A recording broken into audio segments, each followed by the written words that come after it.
back again. Like we never left. It's like a never-ending thing. So here we are, hours after a verdict has been read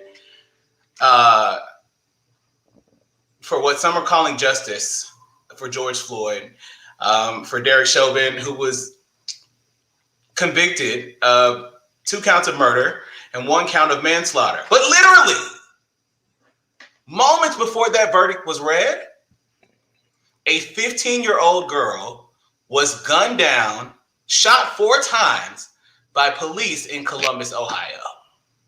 And you wonder why the fuck we're tired and how the fuck how we even deal with any of this, because it happens over, like, in the same moment.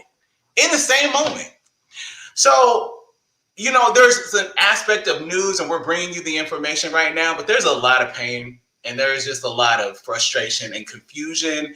And good evening, ladies. Sorry to start like that. But I really don't know what else to say. And there really is no need to apologize, because within literally less than an hour before this verdict is read for reckless policing, because that's really what it is. Like, you're a reckless human. He gave no damns about humanity at all. But reckless policing is the problem, right? And then no regard for humanity is the second piece of that. Because if they are taught already that we are not humans, or they feel like we are not humans, they will never treat us like humans. No matter what you say, what laws you pass, what reforms you want to talk about, or the bickering that you want to go back and forth, like, as lawmakers, it makes no difference if people don't think you're human. Right. Mm-hmm. And it's clearly proven we're not human in the eyes of a lot of officers. And we'll go ahead and get the disclaimer out. We're not talking about all officers. We're not talking about all people. Let's go ahead and get that disclaimer out now. However, I want to bite back right there, because we always say that to appease who? Because it doesn't appease us. I want to get that out of the way. Let's just get that out of the way, because at this point, it is a fact. Y'all are killing us, period.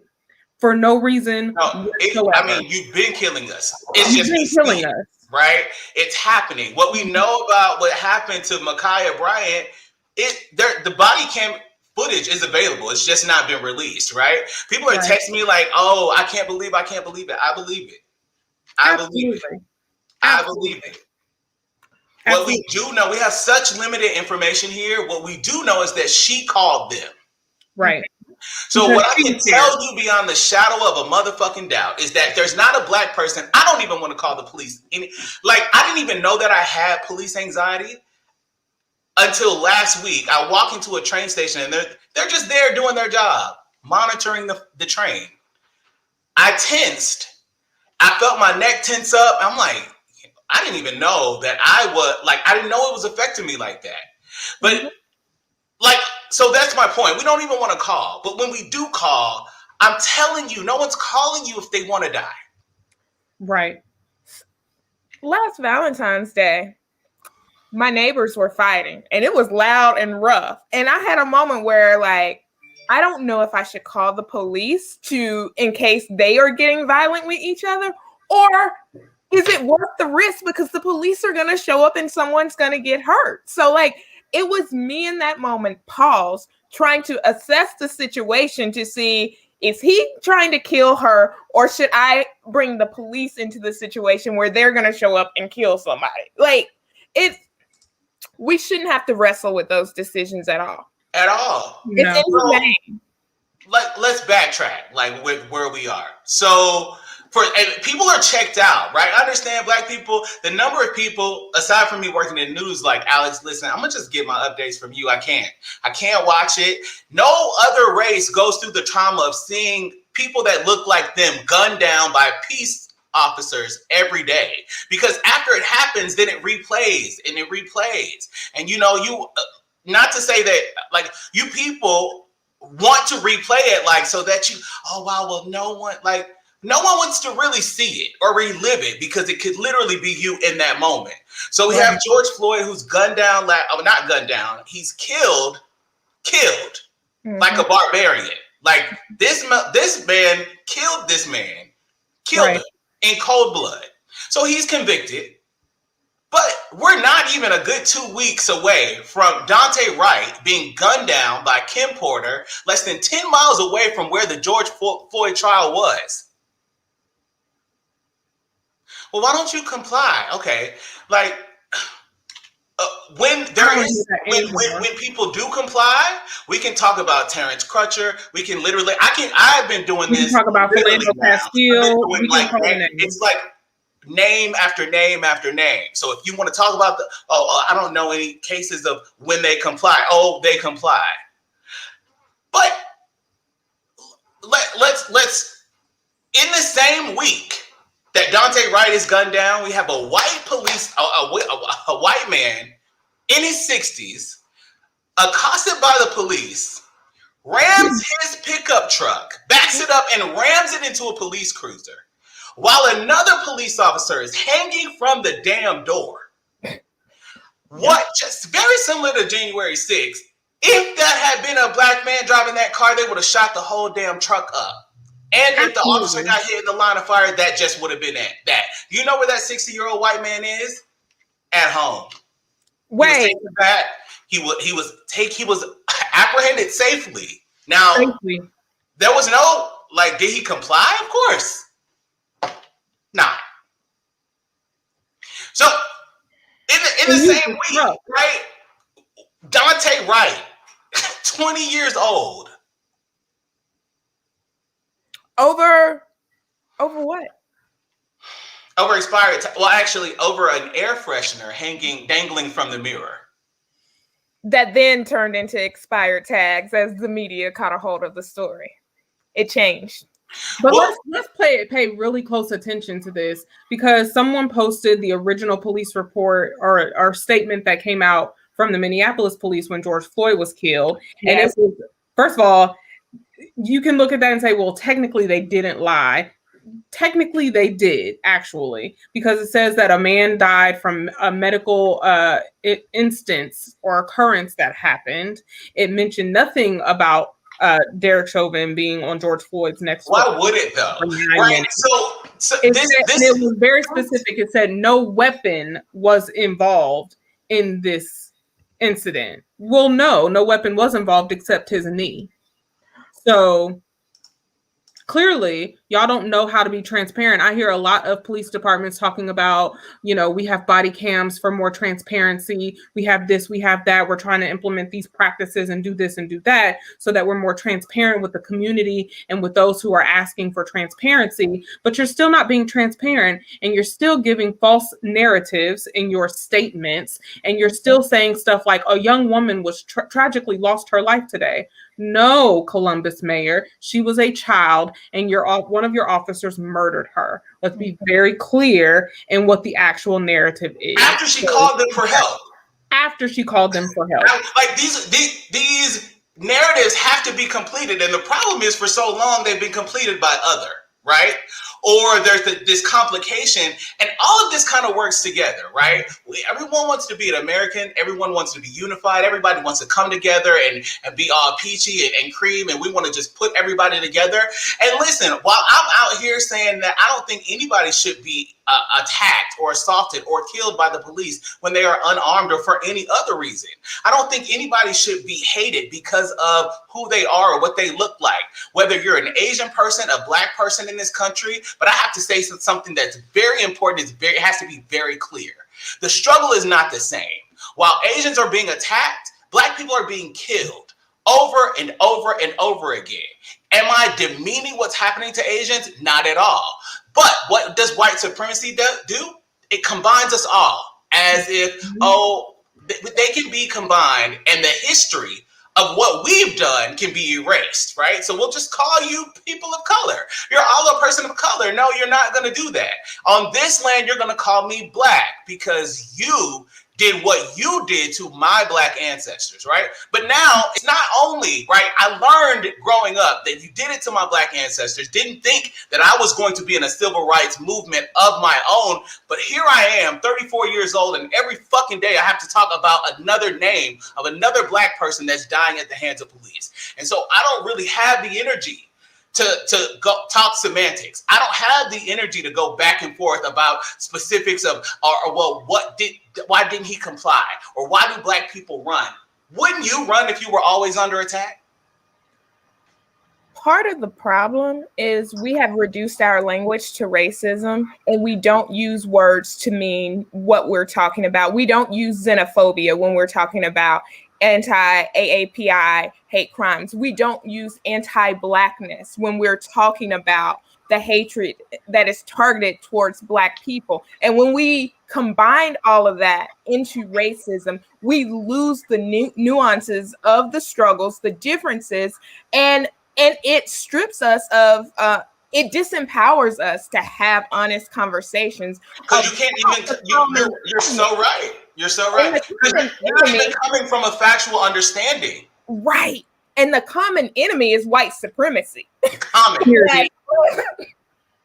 Period.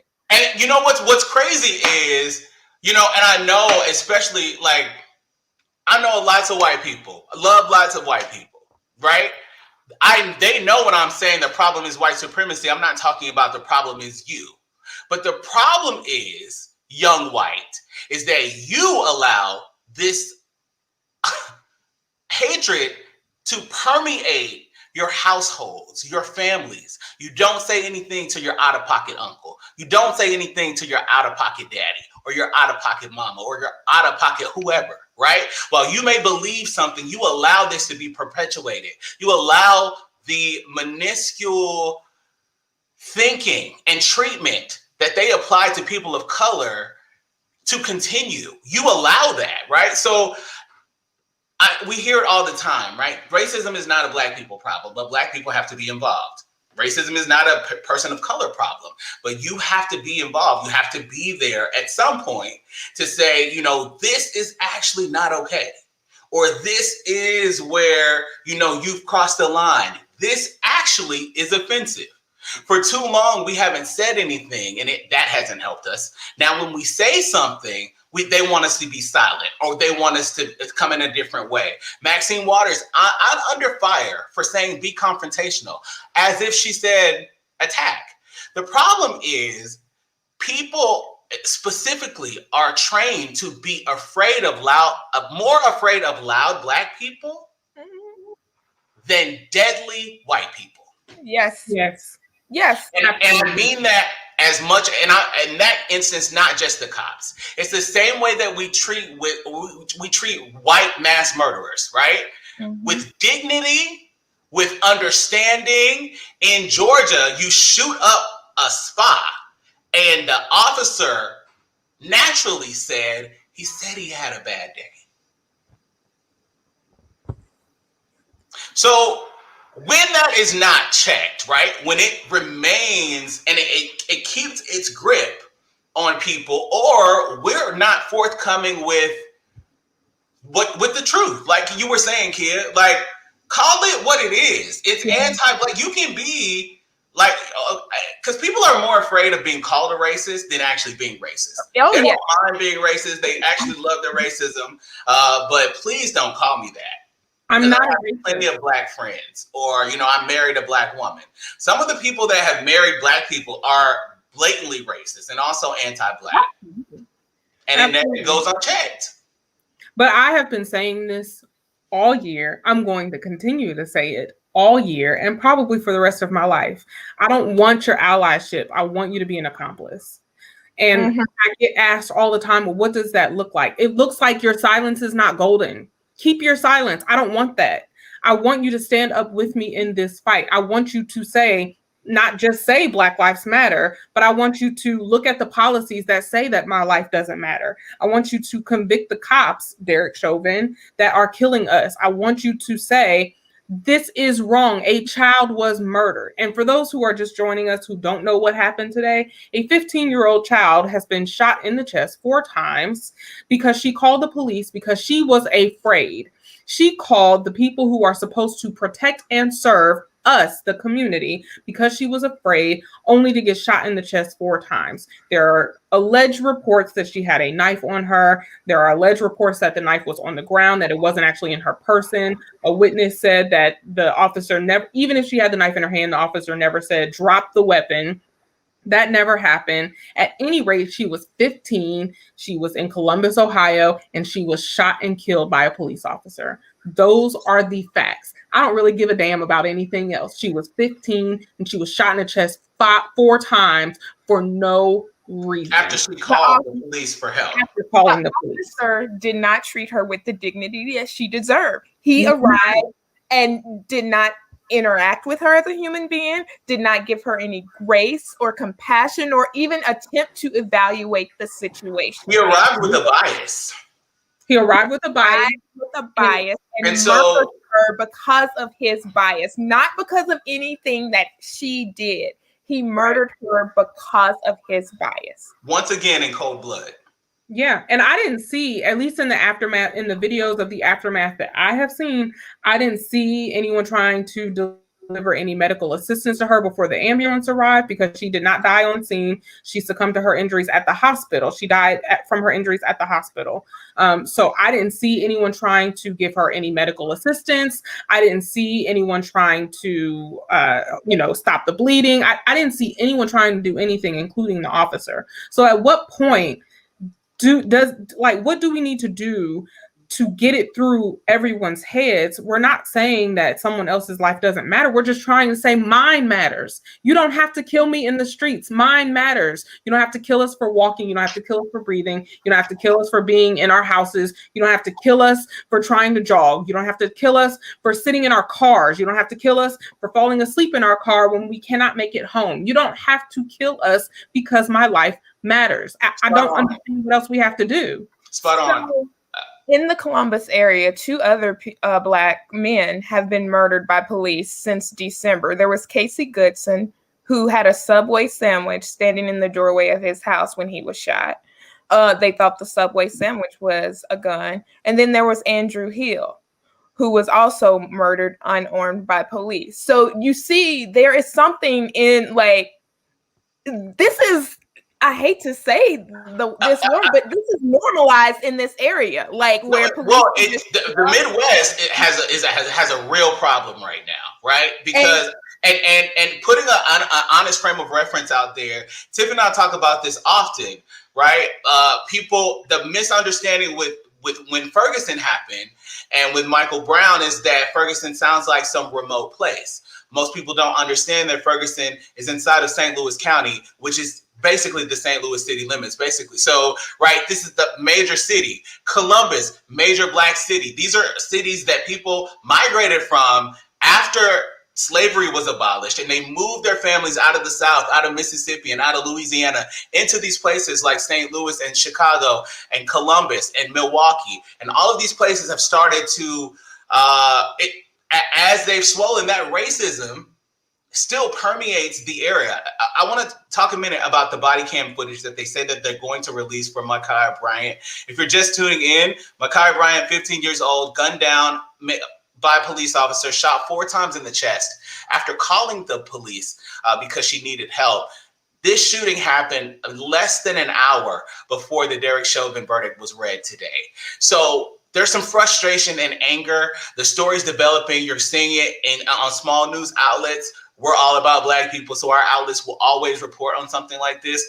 But one reason I'm going to say, and so often, especially with these recent shootings, the body cam footage was erroneous, or the body cam was off. In these last few cases, the body cam was actually on, and we know that the body cam was on for Ma'Khia Bryant. We need to see that footage, as there's allegations that she had a knife or that the knife was on the ground, but how she called the police. So why was she the presumed threat instantly. So things that we need to discover, the footage is going to be available because we all saw over 400 million people saw the death of George Floyd, which is why there was also so much frustration about why we're debating on whether or not Derek was guilty.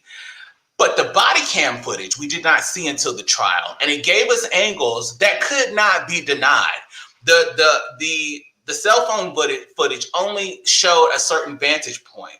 But when you actually saw the police officers holding the man that they subsequently killed, you got a different viewpoint and different vantage point. So I'm really interested in seeing this footage for Ma'Khia Bryant. We don't have that footage. And as Tiffanie just said, the mayor of Columbus has mischaracterized her as a young lady, and she was a child. She was a young girl, and I said this, I wrote a piece earlier, and I said this, that mischaracterization is something that is often done by white supremacists to criminalize Black victims. It's done all the time, right? Because, and I like to say it in layman's terms, Black people hear all the time, Black don't crack. You hear it from Black people, you hear it from white people, you hear it from everyone. Oh, your skin is just Black don't crack. But then you shoot a 12-year-old boy because he looked like a grown man. Like, which is it?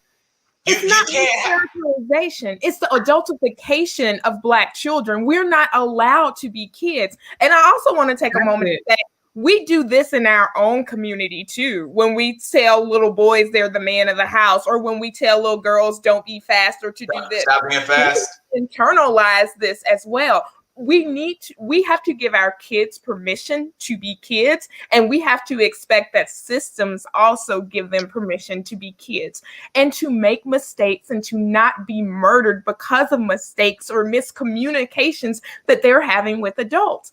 In Knoxville, Tennessee, a 17-year-old boy was shot dead in his high school.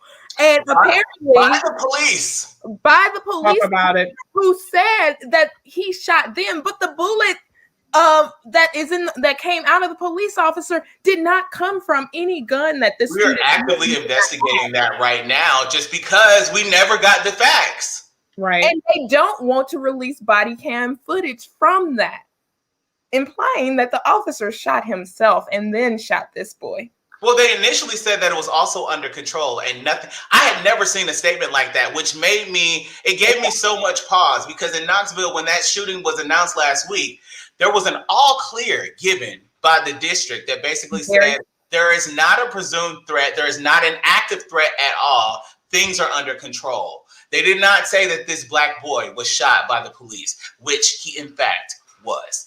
So as that's developing, that's a whole nother thing that's coming out right now. So it's like the recurring text message that I'm getting from people, everybody is saying the same thing. We cannot even have one damn day.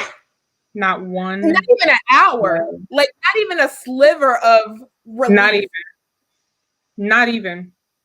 Literally not even. Because we had coverage earlier of the trial, and then I went to do one thing and literally came back from that one thing that was an hour long, literally an hour, and came back to this information. I don't, and to be clear, I was born in Columbus, Ohio. Everyone who knows me knows that I rep Georgia, I rep Atlanta. I've been here almost my whole life, but I was born in Columbus, Ohio. Where Ma'Khia Bryant was murdered, because I'm going to call it what it was, where she was murdered is in somewhat of a suburban area of Columbus, Ohio. So it's fathomable that she called the police for help. What's not fathomable is that the police then showed up and shot a 15-year-old 4 times in the show. First of all, you shot a child 4 times.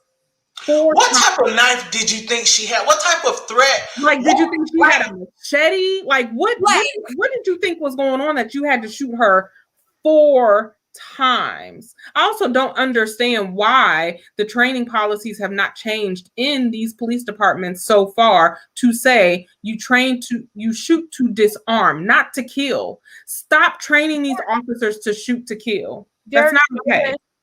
Derek Chauvin was a training officer. Kim, is her name Kim Potter Porter? was also a training officer. Kim Potter was actively training an officer at the time that she killed Dante Wright. Yes. 26 years on the force, and you don't know the difference between a Glock and a taser. So can we please stop calling for more training? Because that's not giving them more resources to train them to do what? Right. Because that's what the training is doing, right? There's New York City just released, there's all this footage online about them traveling with these robotic police dogs. I'm terrified that the damn robot has a black bias. Right. Right? Because it's programmed that way. That's like when you have systems, you have to dismantle the system, right? Yes. Nobody wants to talk about why we even have police, right? There's a way to have safety, to build community, to protect communities. There's a way to keep all of these laws intact and to do it with a system that was not created to police slaves. Because the American police system is literally founded on that principle. But a lot of people still don't know that. A lot of people still don't know that police departments started as slave patrols. They were. People are like, well, why does that matter? We don't have slaves. Well, it matters because it's the foundation. It matters because the 15th Amendment still also has a clause in it. They are still living into that mission of over-policing Black bodies, over-policing and abusing Black bodies in order to protect white people and white property. Yep. So I don't know that we'll get here tonight, but I do think solutions are key, right? I think, you know, honest, like today I wept, right? Because it was a swift verdict. So I had reason to believe that there was going to be a conviction, but I didn't know what to do with the emotion because I haven't seen that type of justice, right? For people that look like me here, I just haven't seen it. So, but the toll that it takes, right? I'm open about, like last year, people were protesting, people were excited. Oh, we love the energy, right? But the toll that it's taking on people in the movement, people that have literally been, like, this has been the platform that it's been my platform since Trayvon, actively, right? Because that's when it was painful. I woke up at 2:00 in the morning with the text about Dante Wright.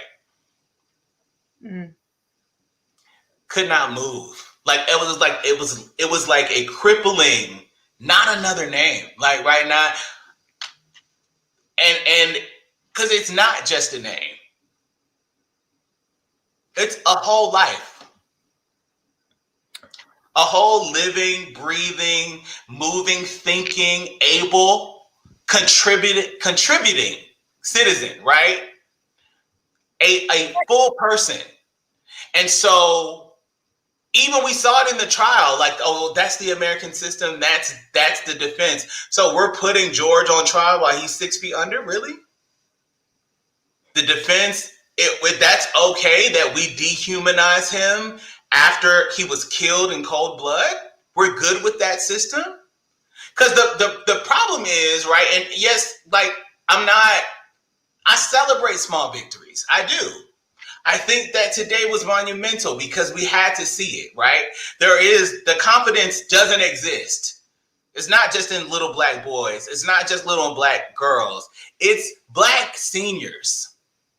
People that have been on this land for 80 years that tell us, most of them would prefer that we assimilate and do what the hell the white man wants so that we can stay alive.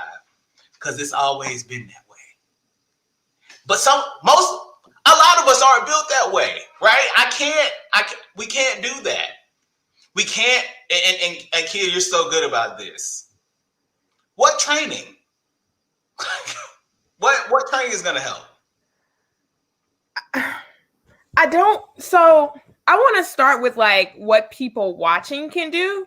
And I think that is like really understanding what you're supporting, like when you're showing up to vote, when you're advocating for policy, and really being purposeful in advocating for policies that don't empower the police, don't give them more resources, not supporting candidates who are going to give police more resources, but really being invested in taking those resources from the police and putting them into the community, not just showing up with thoughts and prayers, not just having like sermons that talk about faith and hope and all this. Yes, we need that, but we need to organize against and for something. And as far as we can't untrain this. We can't undo the training. We have to undo the system. That is the only way we even begin to fix this. Yeah. It's frustrating. And I think trying to navigate the space, I think suggestions are great. I think not to steal the words from Auntie Maxine, I think confrontation, needs to be in context. I do think that we need to be more visible, right? I struggle saying that because I know that puts us at risk. That puts us in harm's way, right? To be Black and to advocate, and really to advocate in any, you have to dehumanize, you have to let go of some of yourself, because you're going to lose some of your, it's going to feel like dignity, but it's not. You're going to just lose some of yourself when you advocate, because you have to give something up, right? And they're not going to let you feel normal, right? People will attack you when you start to speak out, or when you start to speak the truth. The people that you thought were your friends will not agree with you. People will say you're too loud. People will say, well, we need to talk about something else. But how can you talk about something else when you could literally be the something else?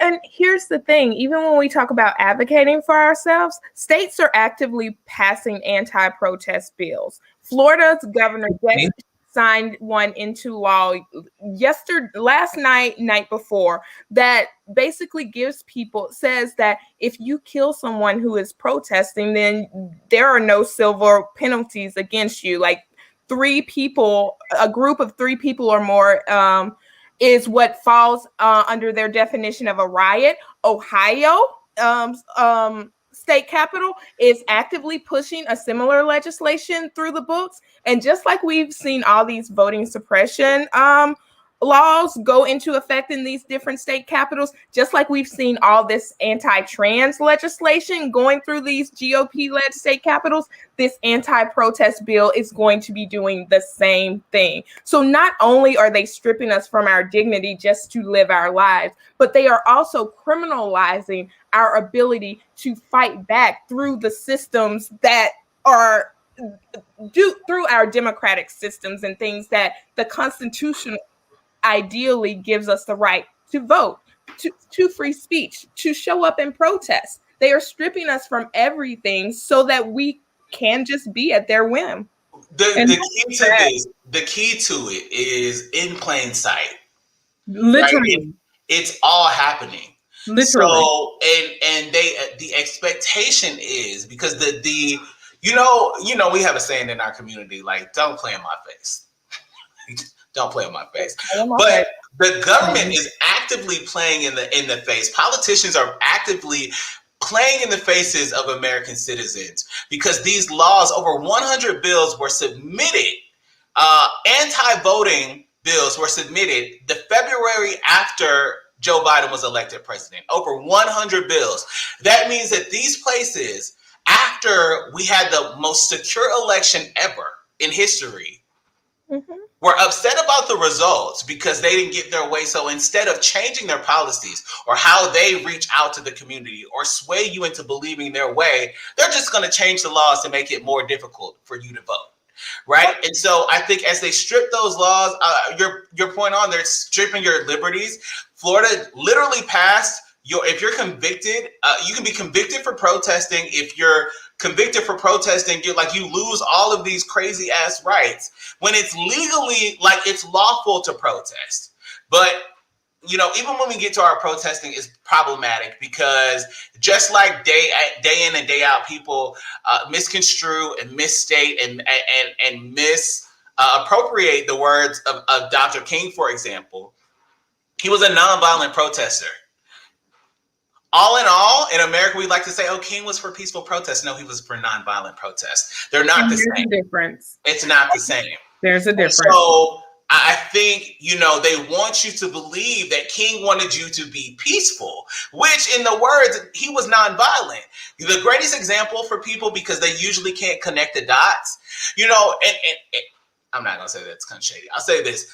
When King went in his nonviolent protest, they did things like enter spaces that said whites only. They went in non-violently and sat at the counter. That's not peaceful. That's not peaceful at all. It was non-violent. They went in and sat silent, and they expected to be served. Yes. And then they had fire hoses turned on them. Right? And the truth is, right, there were not a lot of people walking. Like, there's going to be people that watch this, that comment and say, we're doing this, we're doing enough, we're not doing enough. Like, the truth is, there's never going to be a mass movement of people that makes the change. It's never that. History shows us it's always a small group, a remnant of people.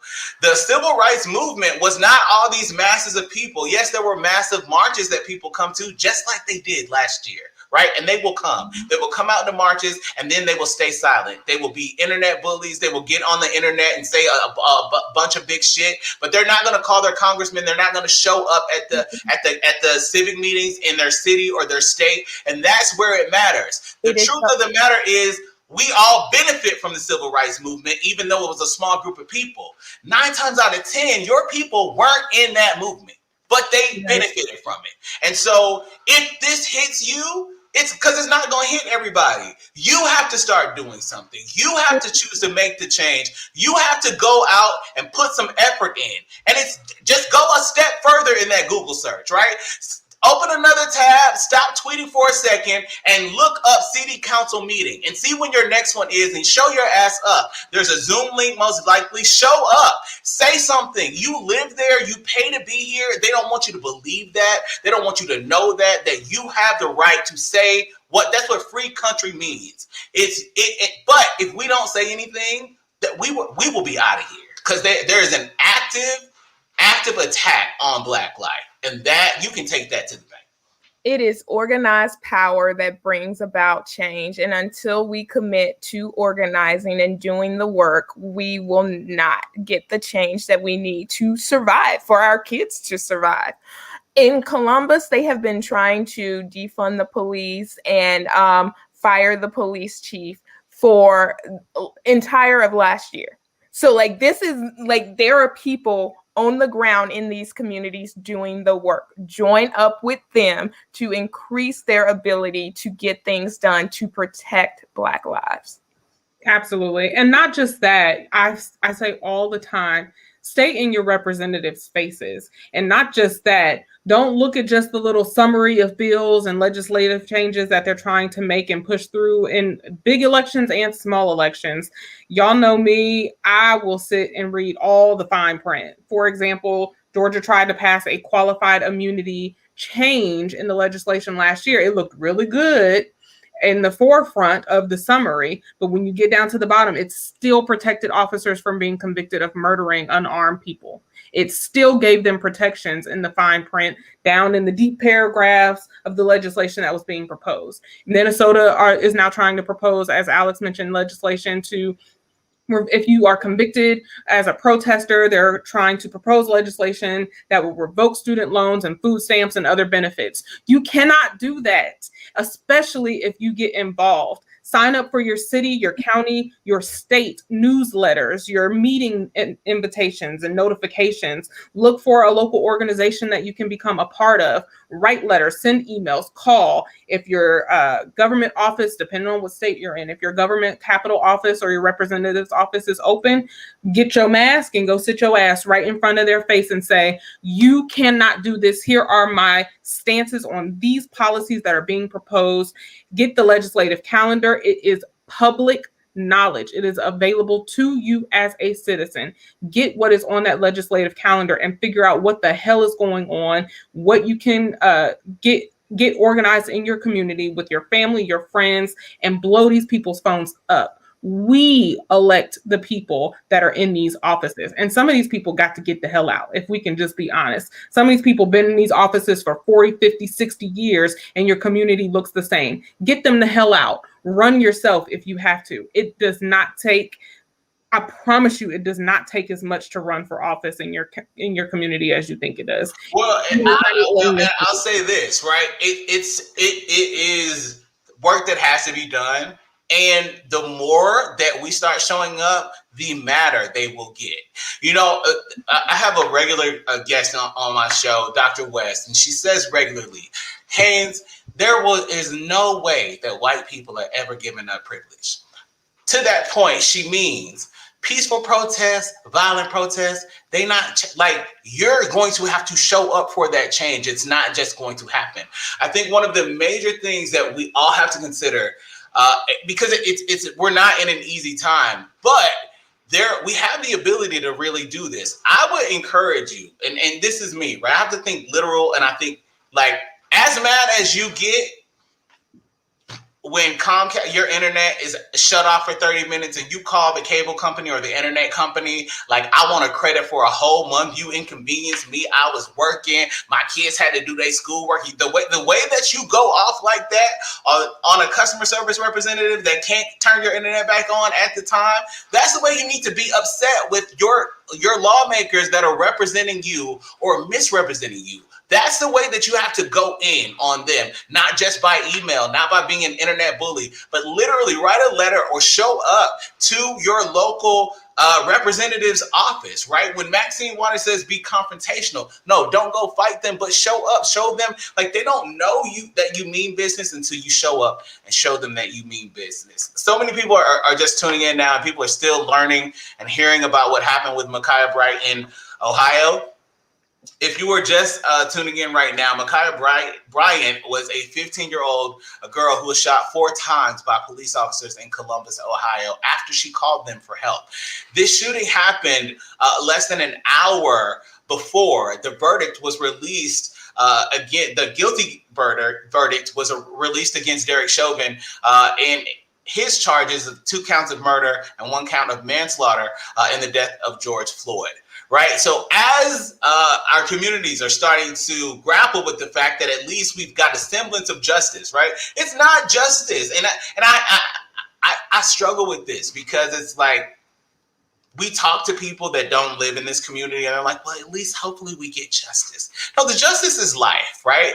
The just thing is living because you have the same rights as the person next to you. Or you have the same rights of your neighbor, or if your name is Marcus and you're Black, you have the same rights as a white Marcus because it's the same country and the same policy should apply to you.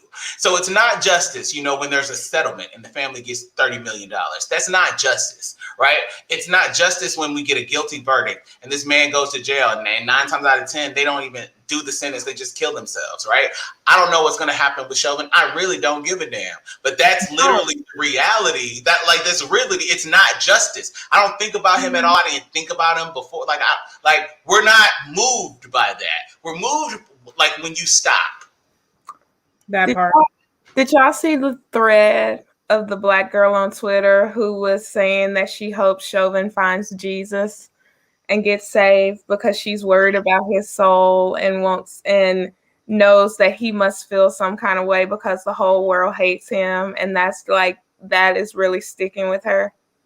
Is she delusional? Because from what I have seen, there has been absolutely no remorse. So why are you concerned about forgiving someone who does not want to be forgiven? Well, we're here, and since we can talk about, the 2 recent occurrences that Black people didn't die, Lieutenant Nazario in Virginia and what happened when he got pulled over at the gas station. We got the footage 6 months later, and he's suing them. He lived. But the young man in South Carolina, shout out to Columbia, South Carolina, for stepping up and showing up at this Army sergeant's house after he harassed and could have killed this boy that was half his size. I'm troubled because Travis Green reached out to him and wants to do lunch. Wait, the gospel artist? I said, while y'all were there, I just wanted to go there. Reached out to who? This Army sergeant. Why? Okay, well let's have a moment. You about to get us on a whole tangent, because here is one of my biggest issues with the Christian faith, evangelical walk, all of that bullshit. Y'all are so easy to forgive and forget that y'all don't see the issue and the trauma and the toxic bullshit that you spew when you do this shit. Stop doing that. Stop making the Black person's trauma okay. It's not okay. Don't do that shit no more. Travis Green sang at Trump's inauguration. We forgave him for that shit, even though we haven't forgiven Cassette Mitchell, whatever her name is. We haven't forgiven her. But y'all forgive these gospel artists who are beating their wives and their family members. You forgive the gospel artists who are hoeing around. You forgive the preachers who are in the pulpits lying and spewing toxic theology and saying everything is a sin except the sins that they doing. Y'all accept all of this bullshit from the pulpits and the gospel singers and all of that shit. And then you want to go and schedule a meeting with this man who harassed a child who was walking down the street. What is going to come from that? I'm very curious. Like, what is the purpose? Here's the thing. We should not forgive anyone who is not remorseful for their actions, who is not committed to change and being held accountable for their actions. Forgiveness does not release you from being held accountable for your action, and you should not be invited back into community until you have proven yourself to be safe for the community. And none of these people have even been proactive at seeking forgiveness, at showing remorse. So for us to take our Black asses to say, ooh, we want to forgive you, what the fuck are you doing? Yes. Sit down, let people sit with whatever mess they have created for themselves and be held accountable for their actions until they show some initiative to feel bad, want to do better, and be held accountable for the harm that they have caused. Forgiveness does not erase you being held accountable for the harm you have caused others. And we have to stop giving forgiveness on the backs of victims. That is violent. That is sinful. That is not what we should be doing in this moment. The violence. It's the violence for me. It's the violence. To me, it's violence mixed with some sort of clout chasing, some type of self-appeasing, weird, twisted control. I look like, I'm doing the right thing, and it's not, right? You extending an arm to an unforgiving racist, someone that's a literal bigot that literally launched an attack on someone's life, that does not make you the bigger person. At all. It doesn't make you holy, righteous, none of that. It's actually very self-righteous to feel like you are so like Jesus that you have the power to show up and change this person's heart. It's foolish, self-righteous, and stupid. It's really it's an indignation of, oh, I'm Christian and I have to do this and I have to act this way and holiness is still right. And, two wrongs don't make a right and all this other stuff. But that's just not, first of all, that's not realistic. It just isn't. And second, who says that I have to forgive and forget the trauma that you inflict on the Black and brown bodies in this country each and every day? I don't have to forgive you. And I was watching Soul of a Nation a few weeks ago, and the episode where they were talking about, one of the episodes they were talking about social justice, and they had the family of Amber, the girl Amber killed him, Botham Jean. They had Botham Jean's family, the brother who hugged her at the trial, and then the sister. And it was the first time I heard his sister say, while I understand him hugging her, that I'm not there. I cannot. I don't have that in me right now. So while I'm proud of him for his forgiveness and his efforts to move on, I don't have it. And at this point, y'all keep killing us, and I ain't got it. I'm 2 seconds from saying burn all this shit down and by any means necessary on any given day, period. Because at this point, I don't know how we I think in 2 what we have. seconds is generous. Honestly, for me, I don't care. Honestly, but I don't care if it burns down. Hell, they could come burn down my house. If it's gonna change, because that's just how I feel. I think what it's good for us to orate. People need to know that it's okay to feel that pain, and you do not be bamboozled into diminishing what you feel or what you see. Right, like one of the perpetuations of the defense in the George Floyd, in the Derek Chauvin trial, was to tell the jurors that you can't believe what you see. You can't believe that you saw the human be murdered. Right? You need to think more so about what the police officer was feeling and how nervous he was and how scary it was that the big black man, who they also claim to be on heavy drugs with an enlarged heart. But in all of that, the big black man had superhuman strength.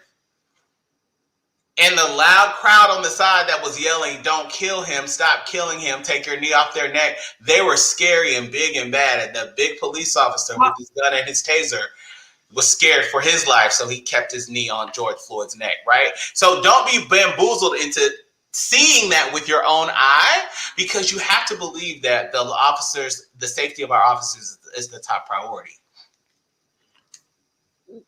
It's harmful. That's also violent for them to assume that you would just diminish that pain. You can't, right? And I know that it hurts, right?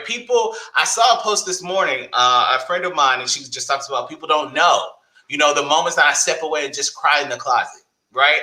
But she's not alone.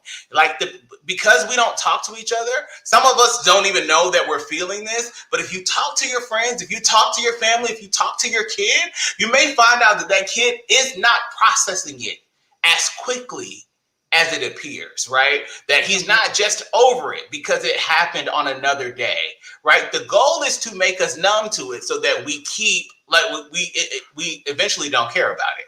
If we see that we're killing, we're mad about it, and we're loud about it, and then they shut us down and they bring the again, we can state the obvious here all night.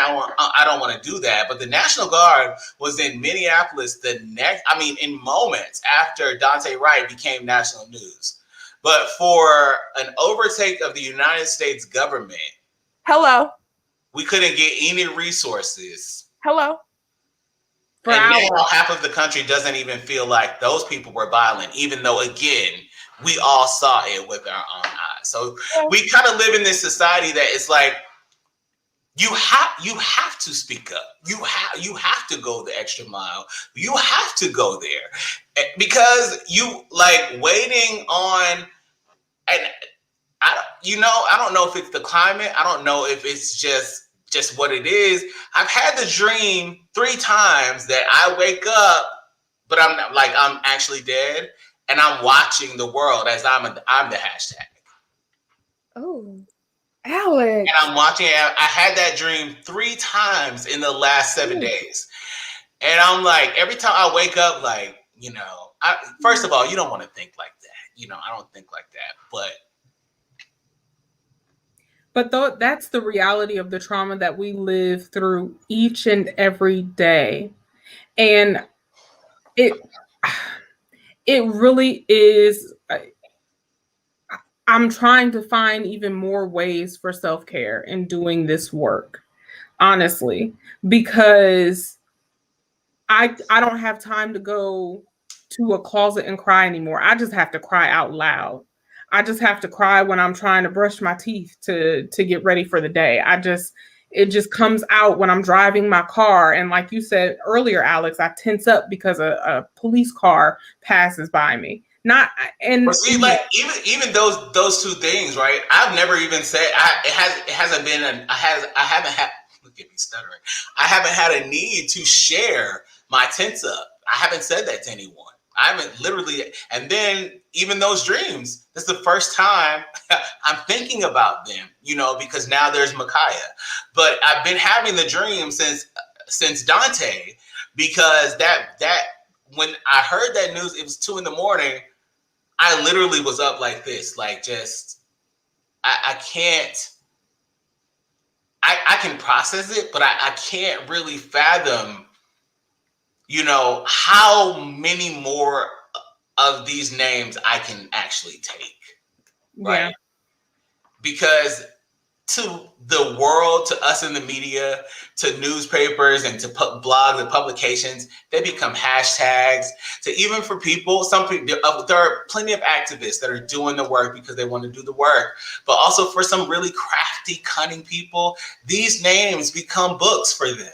These names become speeches for them, right? Did you see the officer who murdered Breonna Taylor? Got a book deal? I thought the publisher said they weren't going to publish it. Vaguely. Was it I saw the distributor say it was the distributor. It was Simon & Schuster. They would no longer be involved, but I hadn't heard about the publisher. I think the publisher probably sticking with them. And I'm like, the publisher also published a book by like Josh Hall. What's his name?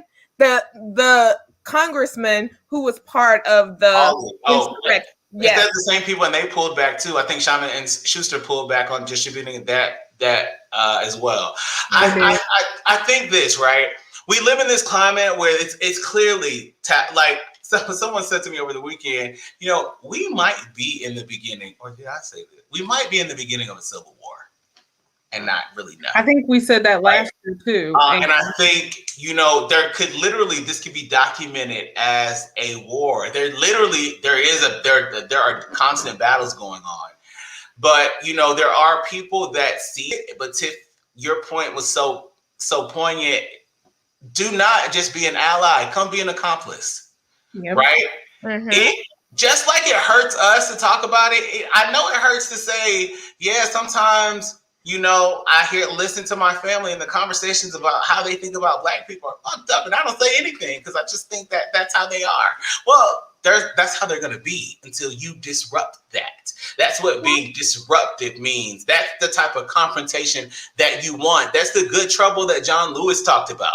That's the stuff that makes, the world move when you decide to shift your environment. Nothing moves around you until you do, right? So start knocking some walls down, because I promise you that you are encountering people. And what's telling, right?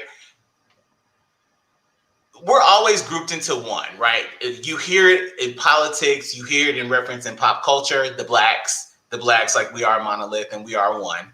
And we're grouped in that way. White people would never they never want to be classified that way. I'm Italian, I'm Irish, I'm like, we're right, but we can't call you just the whites. So they don't even take responsibility for each other. But in that, right, when you have that collective viewpoint of how we are perceived, and then there are attacks, right? So you see certain communities respond in different ways. You see certain things, but I keep trying to say this, and I think it's going to translate to my community because it's something that's common. They haven't got the right one yet. Right. Because when you get the right one, like when you get the right one, all hell is going to break loose. And there will be I think, and I'm not saying that we're a passive people at all. I'm saying when you encounter the right one that's just not going to take it anymore, and you see a resurgence. And I think there was a lady, I wish I could remember her name. She does amazing spoken word, and she kept saying in her video, it was shared millions of times, be very grateful that we are not looking for revenge. Right. I can't make any guarantees that will always be the case. And that is, right, well, I can stand on nonviolent platforms and say up to this point, I've been nonviolent. I can't tell you what the future holds, because people can only take so much. Yeah. And we've been taking it for a long time, and it's getting. I hear a lot of my friends and family and community just saying, I just don't know how much more of this I can take. I just don't know how much more I can take. Y'all have killed now today, right before the verdict in another trial, you have killed a 15-year-old girl for no reason at all. Whether the knife was on the ground, if there was a knife at all, and that's alleged, she was 15 years old and you shot her in the chest 4 times. I don't care what color, race, ethnicity, or anything else you are. No 15-year-old child needs to be shot in the chest 4 times. Not when you're taking away other suspects, and not even suspects, other murderers in handcuffs and not body bags. We arrest mass murderers every day. Take them in. We arrest heavily armed white men every day who have killed multiple people. It's normal. So to even like the justification, unarmed, armed, knife, no knife, gun, that shit does not matter. The point is we aren't treated with the dignity. Police should not be murdering people on the street. That should not be our norm. There is a justice system in place for a reason. And if you cannot treat Black people with the dignity that you treat a white mass murderer who has been caught on camera, then that is, I can't even say that's a flaw of the system, because that is the system working by design, and that is why we need. It's just the system at work. It's really doing what it's designed to do, what it's always done, right? And so what we're asking, and it's never phrased this way, what we are asking for now, because again, I can't guarantee that we will always be asking, but what we're asking for now is to dismantle the system. So dismantling the system, if you use context, if you comprehend, equals abolish the police, right? Abolish the system. It's the system. The system is broken. If you rethink this and you put humanity first, not catch them, like that's a different type of planning mechanism. When you're thinking, oh, I want to protect people, I want things to be safe, I want to plan it that way, then instead of building the system on get them, catch them, right? In so many ways, it's perpetuated in the way that our policing is done in various regions in this country. There are certain neighborhoods that Black people know that they can't be in nice cars, in shady looking cars, in regular cars with tinted windows. Dante Wright driving down a public street with an air freshener. Who do you think the air freshener law was put in place for? Right. Think about why that would even become a law. It was put in place as an excuse to pull over Black folks and search their cars, plant shit on them, and lock their asses up. I just saw the first picture of Micaiah that just popped up on my timeline, and I don't know if I can do it. Yeah, I'm not ready. I don't know if I can do it. It's hard enough to do this and even start to have this conversation and even put this reporting out without seeing her picture. But to know that she was 15 years old. And like, do you know? See her face. Hold on a second. Let me say this. She's 15 years old. But you're like, well, how do you know that they would, y'all don't treat them, you don't treat us the same. There was just another documentary released on JonBenet Ramsey. This country has cared about JonBenet Ramsey my whole life. My entire life.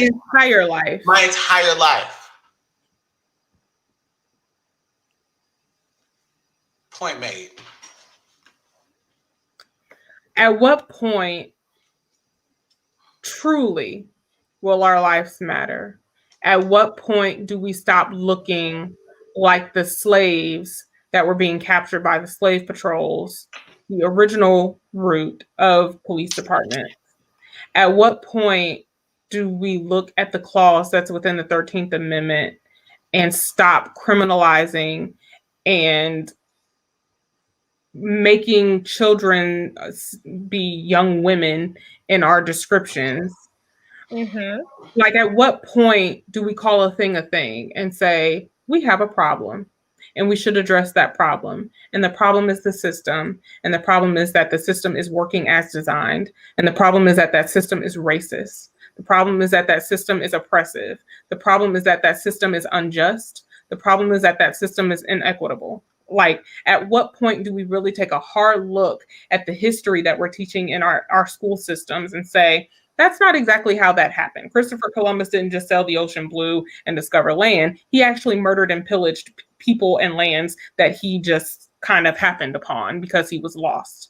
At what point do we say slavery was wrong and the blood, sweat, and tears that are built into the fabric of this country are from indigenous peoples and the Black people who were brought over from their home countries to basically do all the things I want to do? At what point do we begin to right the wrongs of Tulsa, of Chicago, of Sweet Auburn, of the redlining that has happened and continues to happen, of the voter suppression laws, of the Jim Crow laws that are starting to be passed because of the voter suppression laws, of the qualified immunity laws, of all of the different legislation that's trying to be oppressive? At what point do we really take a look at all of this and say, enough is enough? We are all human beings. And we got really, truly, we have bigger fish to fry than hating someone because of the color of their skin. At what point do we say enough is enough? Forget ethnicity, race, and the construct of race and all of that. I don't know. We're killing the planet. None of us could be here if we don't stop that from happening. At what point do we just say, you're human, I'm human, my life matters? Stop killing us. I want to breathe. I want to walk. I want to talk. I want to be in my apartment and mind my own Black girl dope business. I want to go to school. I want to be able to afford things. I want to not get denied for a loan just because I'm Black. I want to not have to go into a certain area to get good service just because I can't get good service because I'm in a white establishment. At what point what do I have to do to stop getting followed in stores or followed by police and you checking my tag just because I'm driving in the wrong area with the car that I have? Like, at what point is enough enough? Like, enough is enough. We are tired. We're tired. We couldn't even get this one day to celebrate the little bit of justice that we got in this case. We didn't even get an hour. We're tired. It's exhausting to be Black and brown in this country. It's exhausting. Literally, in the words of James Baldwin, it is to be in a constant state of rage. And I feel that with every fiber of my being every day that I wake up. It is a fight to be in this Black body and to show up in the strength that we have. It's hard. 100%. Period. I think, my answer, the only thing that kept coming to my head when you were like, at what point, we got to get confrontational, right? People are going to continue to follow you in stores unless something changes where you live, right? Until the only person that can change that is you. The only way that we get out there and change it, like being mad about it and being loud about it, right? It helps us until it doesn't. Our 15-year-olds are dying at the hands of police officers, right?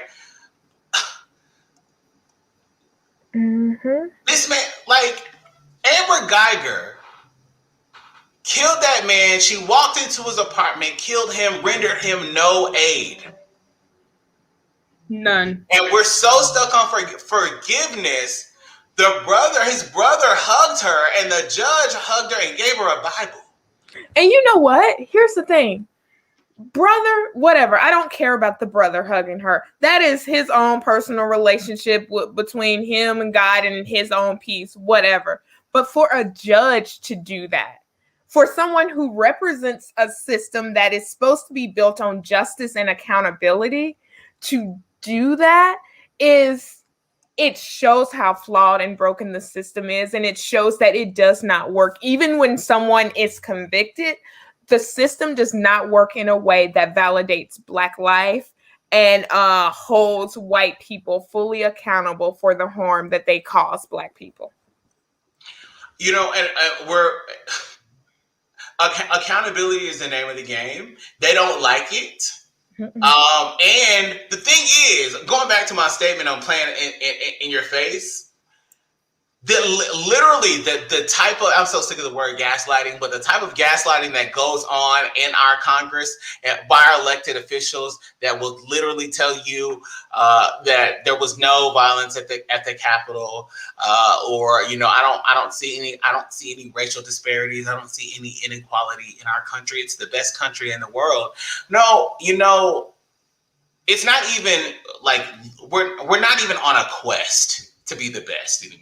Like, we're not striving for that. So I think as a collective, right, there's a lot, we can be delusional and play semantics, but for the cost of what? Another Black life? It's not great. It's great. It's not. It's like, it's the repetition.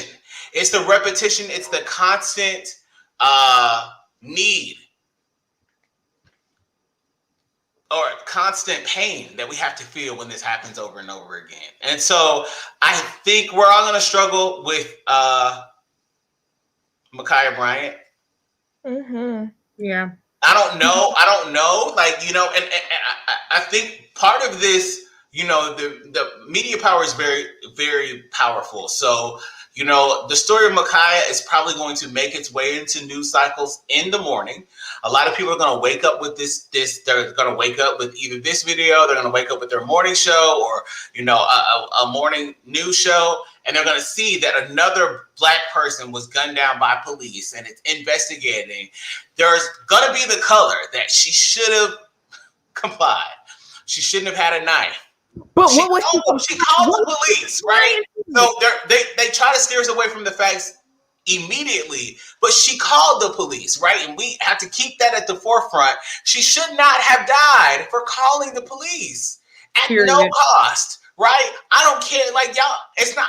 I don't work in social work. I don't know how to tell you. I don't know what needs to be done. I know that something needs to be figured out because we can't die because we're calling the police. That can't be happening, right? I talk to so many people that don't know that they would want to have a child in a country like this. I think about it all the time. I'm a wonderful uncle. I always had dreams about having kids.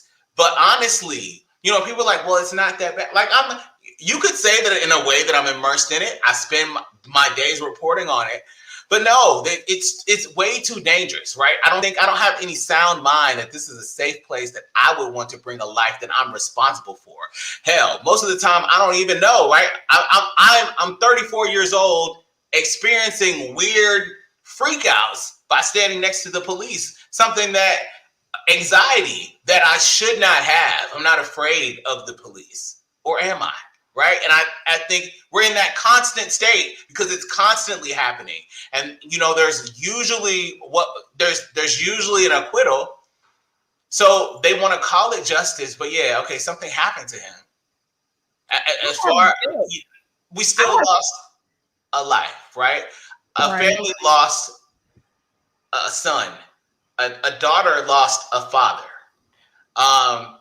And so. Tiff, to rebuttal on what you were saying, I think that the moment it changes is when people start to believe in your humanity. I don't know that that's possible for some people. But I don't even think it needs to be possible for all people, but it has to be possible. It has to be built into the system. Like, the system has to believe in the humanity of all people. And we have already named that the system of policing was founded on the fact that Black people were property and not human. So, like, we cannot function. We cannot be protected. We cannot be cared for and treated with dignity in a system that was built on us being property. Yeah. Literally built on us being property. Literally. I don't know what it will take for us to not be viewed as property anymore.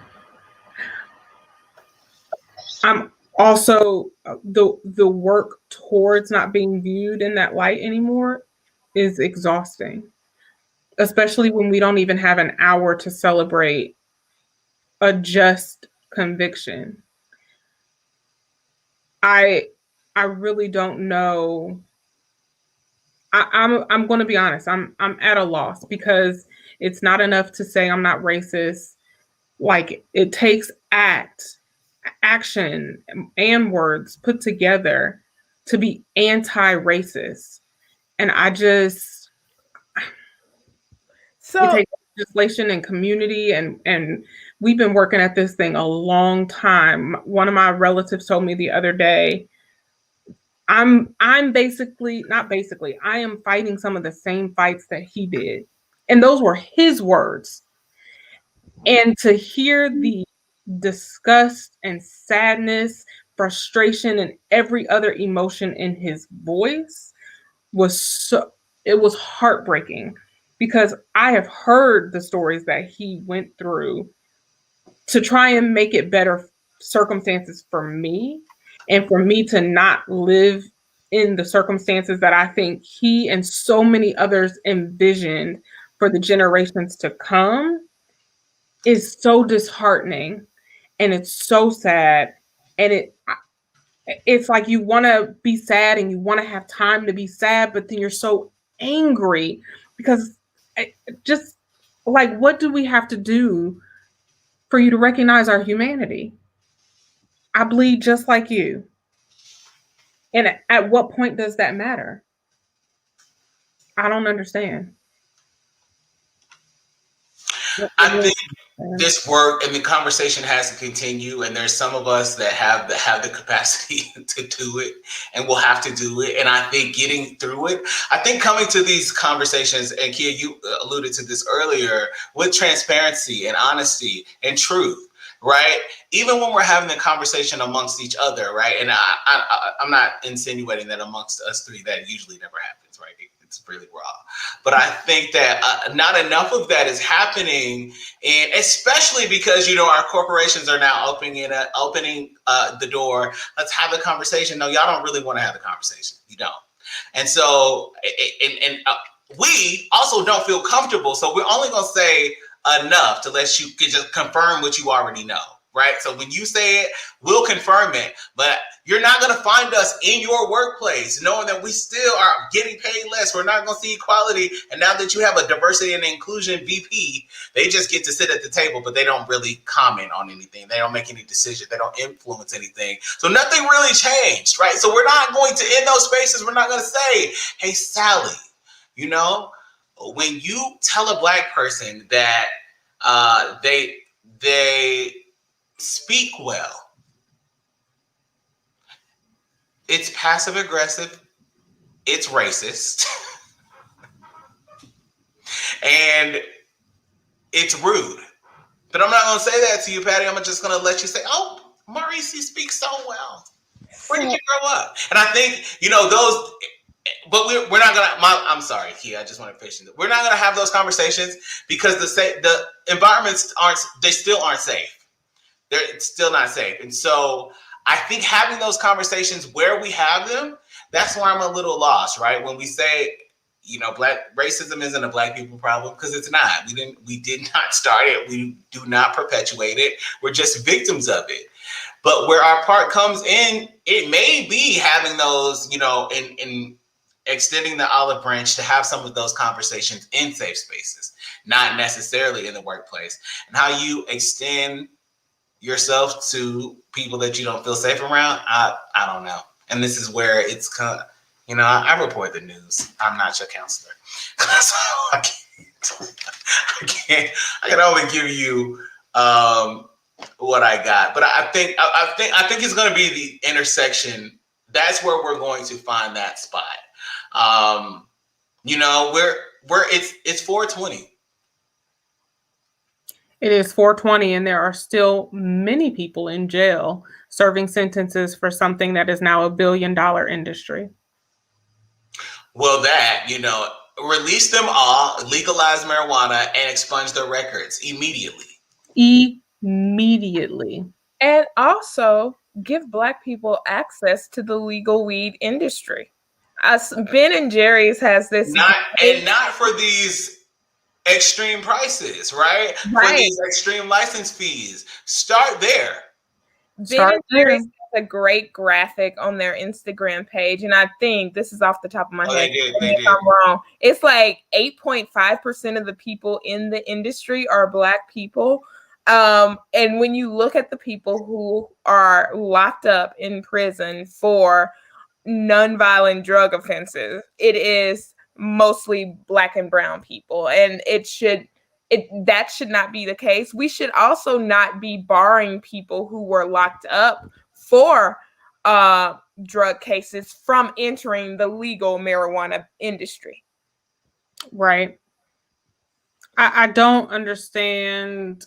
Let me not say I don't understand. I saw the Ben and Jerry's, and I also said, well, they can always get all of my money, because for the last couple of years, they've done this where they're just very aware. And I think that my main message today on 420 was legalize it, decriminalize it, expunge records. In that order. Consistent messaging. I said 420. I'm glad that you guys mentioned that, because it's so important, right? Imagine that a bunch of rich white people, including John Boehner, former Speaker of the House, benefiting from the cannabis industry that they opposed for so long and used to jail Black people. And said that, Black people have fatherless homes because they're all locked up because they smoke weed, which actually was not made illegal until after alcohol was made legal again after prohibition.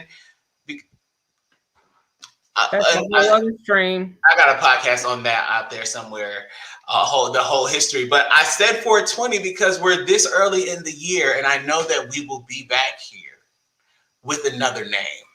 And the time frame seems to be shrinking. That's what really kills me, because literally, this time last year, I was having a conversation about Ahmaud Arbery. Mm-hmm. Yep. Literally, probably talking to y'all. Mm-hmm. And here we are again, 1 month from today, May 27th, I was here again, talking about George Floyd and how he was treated like worse than animals. You know how long y'all locked Mike Vick up for dog fighting? I literally... Yeah, and I say y'all because it wasn't us that locked him up. I literally just referenced that in the conversation a week ago. Like, it's important to keep those things. Like, out of sight, out of mind. Our society is so quick to dismiss things and just say, "Oh, I don't remember that. Oh, I don't remember that." There is so much information available to you. When you hear a Black person say, "Oh, like," I'm done, Rainey. There's no black card, right?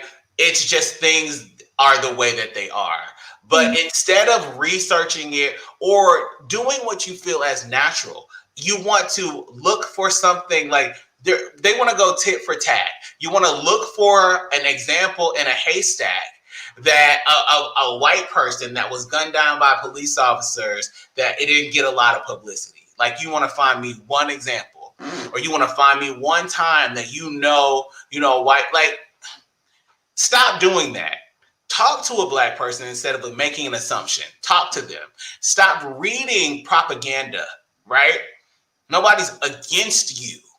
Mm-hmm. In fact, there would be no issue if you would just leave us alone, right? And it's like this, and this is why history is important. The country does not have a history of wanting to see Black success, right? There's been an intent, and that's when we talk about the system and dismantling the system. The system was built that way. Abraham Lincoln gave a speech in 1863, literally where he said that I don't ever think that Black and white people should be equal. I'm paraphrasing. At the ending, in his conclusion statement, he said, and there will always need to be a superior race. And I, for one, am in favor of that being the white race. Wonder why, they try to make Abraham Lincoln the forefather for the Blacks. Well, he freed the slaves. Well, he actually, if you read history, wanted to send us back. Yep. Just didn't have the money to do that. There was not enough money and not enough boats, and they didn't even know where we were supposed to go, right? So we're still here.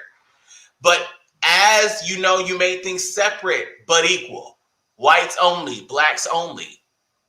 As Black affluent neighborhoods and communities started to come, white people burned them down.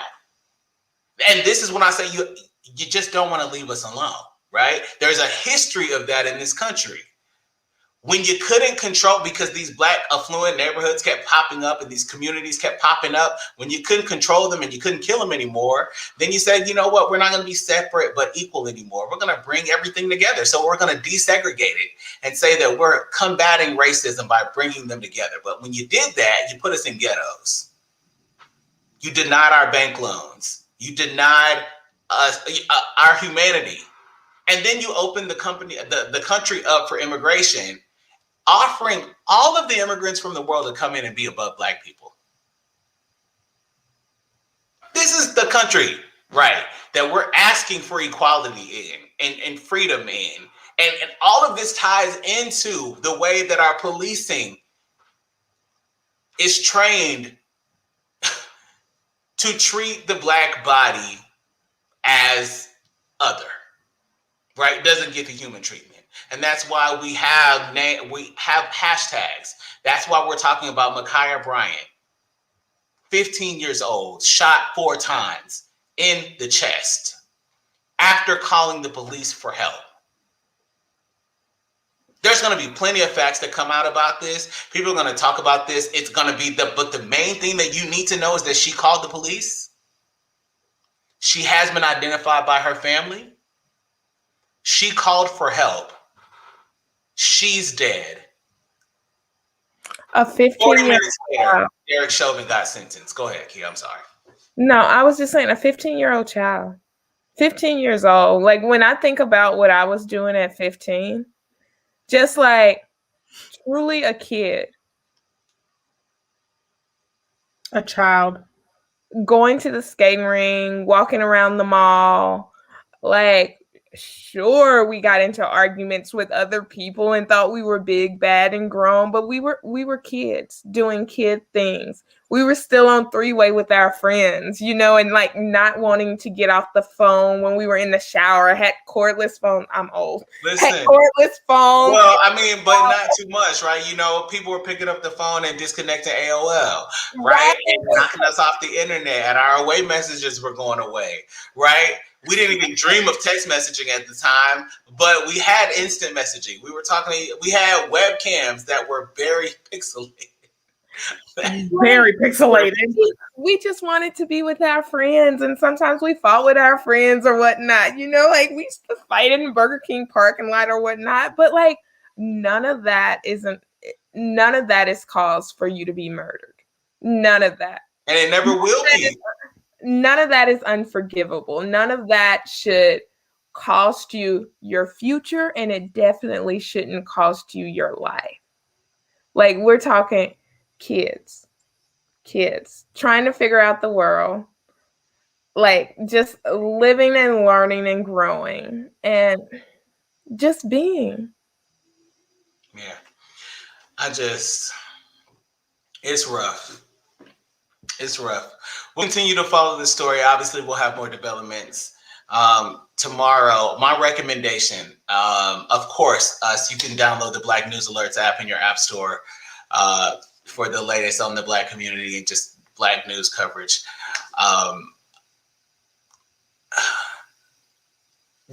It's got to stop. Today, period, now, straightway. Immediately. It's got to stop. And that's where I'm at. That's where we are. I love y'all. But Look, I love you. Can that. I also sent out so many I love you text messages today after the verdict. You know, I love you, Black woman. I love you, Black man, because I do, right? Mm-hmm. I do. And we don't hear it. We don't feel it. And normalizing that has to be, we have to care for each other. We have to. You have to. We have to. Loved, you are worthy. Like your life deserves dignity. It is valued. Period. And we have to make sure that we are, I said this earlier to some people, we have to make sure that we're practicing self-care as well, because we cannot care for our communities. We cannot care for each other until we are also caring for ourselves. And in these traumatizing times of the pandemic and racial violence and intolerance, it's just time to go. I mean, it's time to care for ourselves. It's time to care for each other, but we just can't do this unless we are just caring for each other, caring for self. But enough is enough. Enough is enough. All right. Kia, thank you so much. Guys, please follow Kia online. She is probably one of the best voices that you can connect with virtually. And I think, you know, I just appreciate your insight. I appreciate your truth. I appreciate your honesty.